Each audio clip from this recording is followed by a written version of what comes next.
Nityanandam, thank you so much for tuning in.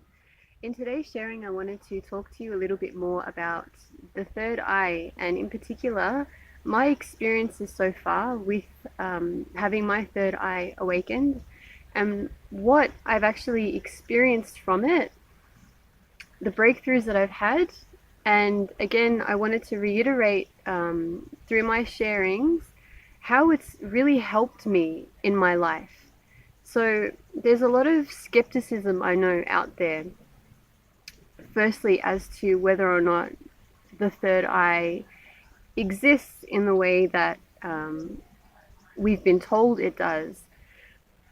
Many people are finding the stories that we're sharing about the third eye, especially the way the Balastans are demonstrating these powers of the third eye, that it's too good to be true, that there must be some kind of a loophole, it can't be real.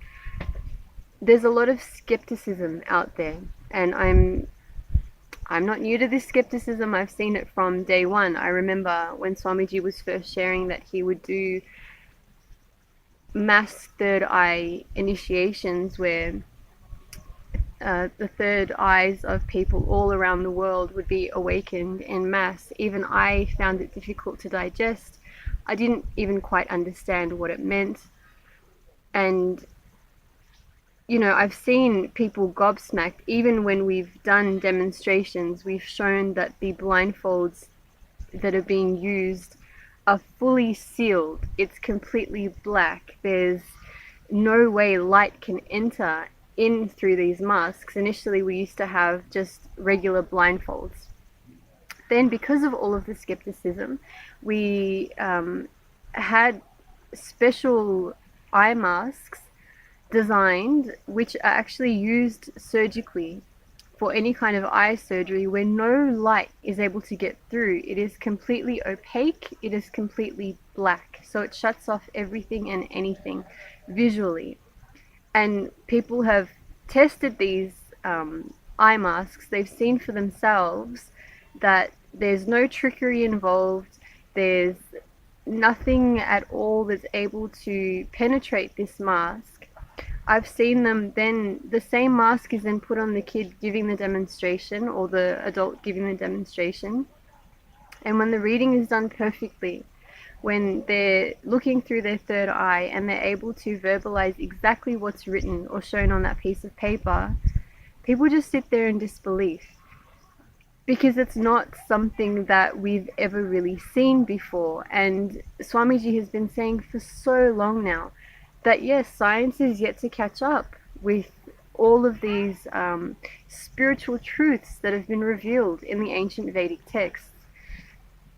Science will eventually catch up, but with this skepticism, all of this disbelief, whatever is out there, negative ideas about it, whatever, it is taking time. So what I wanted to share with you all is I attended Inner Awakening program in 2015 in May in Varanasi. And this was when Swamiji was giving third eye initiations to people on a grand scale. So there was about 700 people that attended this program towards the end of the program. And the first experience I ever had of actually seeing through my third eye. So again, we will wear a blindfold and then we'll just focus on our attention on this point between the eyebrows. Someone will write something down for us on a piece of paper, and then sitting with that piece of paper in front of us, we focus our attention on the third eye. So you can have the piece of paper directly in front of you as if you're reading, or you can have it to the side. It's not a logical process. Logically you can't comprehend how this works. So the first experience that I had where I could actually see what was there on the piece of paper was within the third eye, in this kind of like an electric blue color, the letter appeared. So at that time, I think it was just like a letter A someone put on the piece of paper. And then we would play around and put shapes and all these different kinds of things. every time that I would look through and see, I could see in this like metallic electric blue. And for the kids, the adolescents, usually they say that when they look through their third eye, whatever they're reading will appear to them in golden script. But there's no set formula of seeing through the third eye. For some people, they will have a vision of whatever it is that's written on the piece of paper.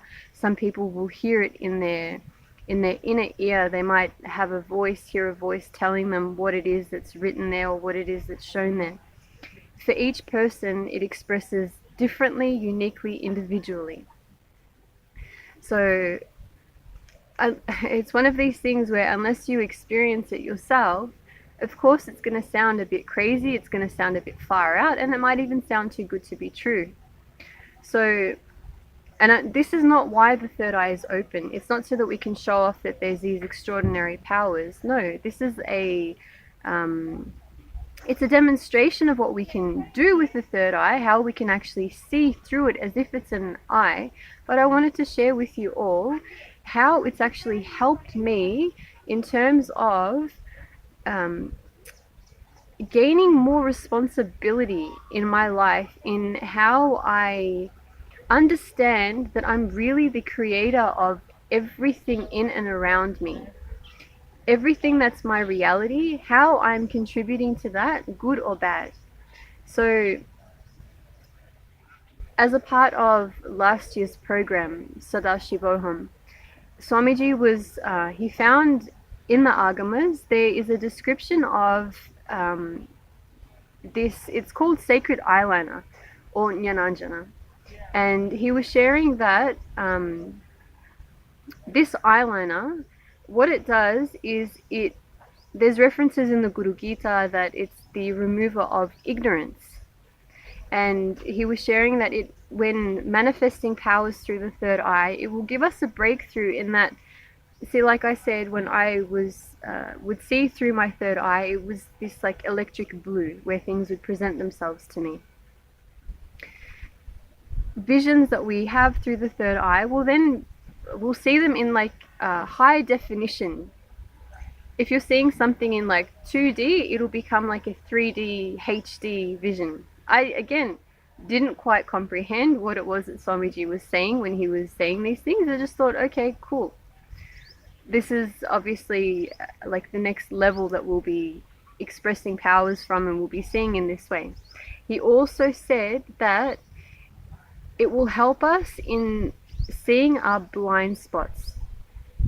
So often in life, we have situations, let's say, I mean, mostly we get most stuck with perceived negative situations.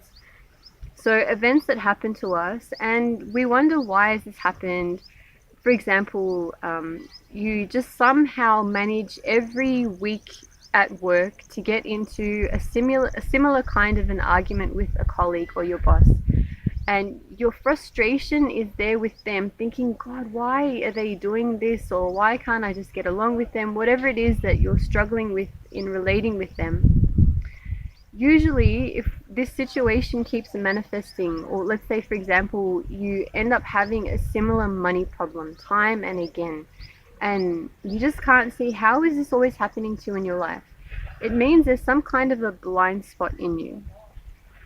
There's a way in which you are obviously manifesting this reality, but you're not able to perceive how it is that you're contributing to this manifestation. So after we had this initiation last year into using this Jnananjana, so like right now where I have this kumkum, this turmeric, I have Jnananjana underneath as a paste, and then I apply the turmeric on top, and it helps activate the third eye. So the first time that I ever used this Jnananjana, and again, you can wear it as eyeliner, and it's however you want to wear it, you can wear it, you can use it. So just after this initiation, we've been told that, you know, it will help you see in 3D, high definition. It's like the next breakthrough, and also it'll help reveal your blind spots. It'll help you with your inner healing and completion with certain things that you might be stuck with. So I was sitting there with another brahmacharini, another monk, and she put down on the piece of paper the word love. Now, when I was initially looking through the third eye in that space of deep meditation, that space of deep oneness, the word that I actually saw that presented itself to me was hate. And when I expressed, is it hate?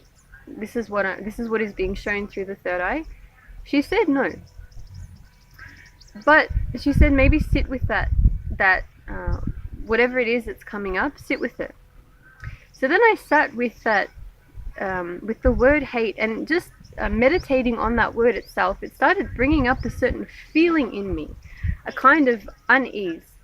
And then when I was looking in and seeing, like, what is it about this word hate? Like, what is it that's there inside of me? I started feeling that somehow I don't feel loved. Not that I necessarily feel hated, but somehow there was some interconnection with that I'm not feeling loved in some way. Not exactly hated, but somehow I could see that love was connected there somehow. And then when I sat there meditating more on this, what was coming up in my inner space, an incident presented itself from my childhood. So when I was maybe about, I can say, 6 or 7 years of age, I asked my dad once. We were sitting in our kitchen, and I had that some like funny obsession at that time. Some insecurity inside of me was there, where I felt that I just needed reassurance that I was loved. So I remember asking my dad, "Dad, do you love me?" And I was expecting, "Yes, I love you," or something along those lines. Whatever it was, there was something in me that was seeking that validation. When I asked him, "Dad, do you love me?" his answer was, rather what I perceived in a very stern manner, "Don't be ridiculous." That was his response to me.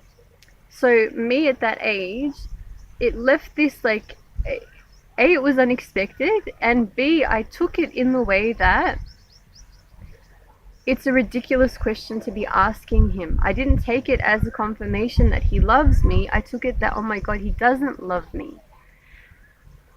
There's something there. My dad doesn't love me. And I remember then going to sleep that night, and I was just feeling really uneasy about, what does this mean? Does it mean that my dad doesn't love me? And I remember my mum would come in and tuck me in and give me a kiss goodnight, make sure everything's okay before she leaves the room. And I remembered asking her, "Mum, what do I do? Like, what do you do when your dad doesn't love you?" And she was asking me, "What the hell is this kind of a stupid question that you're asking me?" And then I told her that, I asked Dad, "Does he love me?" And he said to me that not to be ridiculous. And then it clicked in her, and she explained that, no, he's not saying that he doesn't love you. He's saying, of course he loves you. Don't be ridiculous. It's a silly question to be asking. So she then explained what it meant. But it's still, see, the impact of what my dad had said to me at that point in time. See, this might seem like a really insignificant incident, but really I'm telling you, for me growing up, this was like a kind of a platform off of which my idea that I carried with me about myself and how I connect with my dad and am I worthy of love, it started with this kind of a punch which I wasn't expecting. That cognition that I had from that young age, it was very difficult to undo, so I carried it with me very much into my life. So even though she explained that he was saying, "Don't be ridiculous, of course he loves you," it couldn't undo that punch of the unexpectedness of his response and what I perceived as a harshness, and I was looking for love and maybe a hug, or I don't know what I was even seeking, but I didn't get that.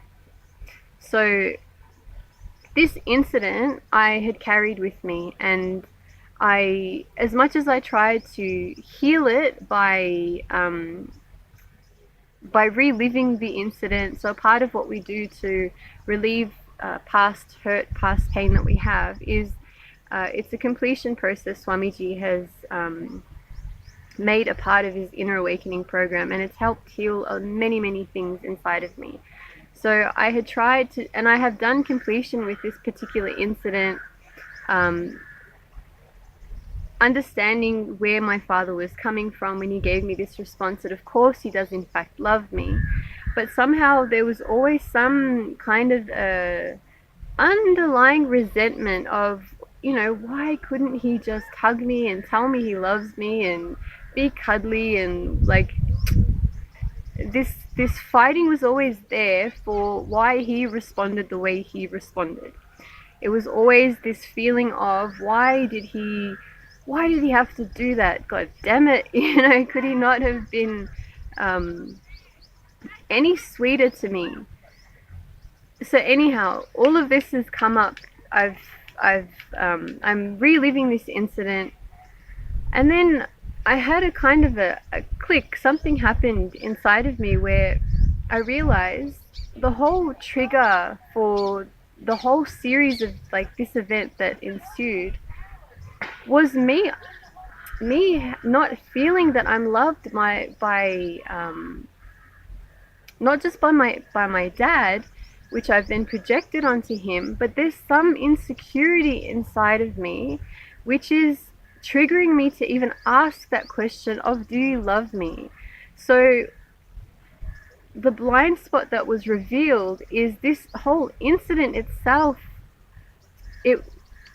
I had to relive the pain of the impact of hearing that response. But the thing I really needed to look into was, why did I have such a deep insecurity that I wasn't loved? Why did I even have to ask that question in the first place? Why didn't I have that deep trust that my parents loved me? So this blind spot was then revealed, that it was me asking in the first place, me having that feeling of insecurity and needing validation, which I wasn't looking into. Underneath that incident, there was a deeper layer. So once this kind of clicked, and once I could see that this was the space that was unattended, immediately through the third eye, in like, when I say high definition, it's like beautiful 3D. This rose was there, and I actually thought that was the word that was there on the piece of paper. So I was just verbalizing. I was saying, wow, what's being shown in the third eye is this beautiful rose. It just looks so, the feeling that it was provoking was actually the kind of a loving feeling. And the brahmachari across from me was saying, okay, great, and what else is there? Like, what does that rose symbolize for you? What is that feeling that's there? And immediately I said, love. It's love. And she said, yes, that's what's on the piece of paper. So like this, the third eye, I was sharing in my last video that it's, once you have the third eye awakened, it's like you've gone from being on the side of the road and you have a certain periphery of vision from like being on the side of the road, and then you're taken up to the top story of a high-rise building. How much more are you able to see from that level? How much more are you able to actually perceive from a higher perspective? It'll be completely different to just standing on ground level on the side of the road. You can only see to your left, in front of you, to your right. There's only so much. But if you're on the top floor of a high-rise building, you can see 360 degrees. You can see underneath. You can see all the way into the distance as to what's actually out there. This is what having your third eye awakened means. This is what it does. The fact that these balasans, the fact that many of us are able to express extraordinary powers through the third eye is kind of like a side effect. It's just to show you, hey, we're having fun. We can also play around with it. but we don't have it awakened so we can walk around blindfolded and reading through it. We have our two eyes to see. It's not about that. It's about healing yourself on a much deeper level. It's about being able to take responsibility for your life from a space of powerfulness and understanding that the cognitions which bind you, the emotions which bind you, you are not that. You are consciousness expressing itself in form as a human body. You're not what you think you are. I'm experiencing more and more that I'm not what I think I am. And this skepticism about Swamiji, how is it possible that he can initiate people into expressing powers of the third eye? Again, I've shared a video where he's not what all of my interactions with him are not like with a regular, it sounds kind of spun out, a regular human being, in the sense that when I have some kind of a pattern that I need to break, a cognition, an emotion that's sitting inside of me which needs attending to, or when there's something that I'm thinking, it's almost as if I've seen there's a super conscious energy which is using his body. He achieved an enlightened, his first experience of enlightenment from the age of 12, right? So he's a fully enlightened being. I know that. I've seen it for myself. He doesn't relate and speak to me like a normal human being would. It's almost as if there's some kind of a super conscious energy which is using his form to connect with me and relate with me, to raise my being to its level. And I understand this, again, for many people will sound very crazy, or you can't comprehend it because you haven't experienced it. But keeping your mind close to these things, I mean, I feel unfortunately it will take Swamiji and many of us already, like, we will have left the body, science will eventually catch up, and many people will be watching these videos, or many people will be saying, oh God, wow, people didn't understand what was happening when it was happening on this planet Earth. And maybe that's just a part of the human ego, the human mind, that these things are inevitable. But I speak from my experience. It has healed me tremendously. Being his sannyasini, learning from him, the amount of breakthroughs that I've had, I never would have imagined it's possible. My life would have been one of just living in the rut of status quo, rat race, paying off a bank for the rest of my life, a mortgage and a house that I don't even need. I'm not going to take it with me beyond this body. And that's the thing, we have to start understanding that we are not in fact this body. And I've seen Swamiji interacting with so many beings, so many people, and he's just always known how to raise them to the next level, how to either heal them physically, emotionally, mentally, or give them the breakthrough that their being needs so they're not stuck in that same rut. He's not a regular guru. So I hope this sharing maybe shed some light for you all, for those that are curious, for those that are skeptical. It might just, I don't know, when you're stuck in that skepticism, it's difficult unless you see it and experience it for yourself. So anyhow, any questions or comments that you guys might have, I love interacting with you. I love seeing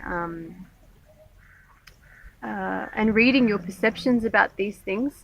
So feel free to keep posting and sharing, and I'll continue to keep reading, and I'll be making more and more videos based on what you're commenting and saying. And if you have any questions, please ask me directly, and I'm happy to make a video for you where I can address it. So thank you so much for taking the time to listen to me. I'll speak to you all soon. Nityanandam.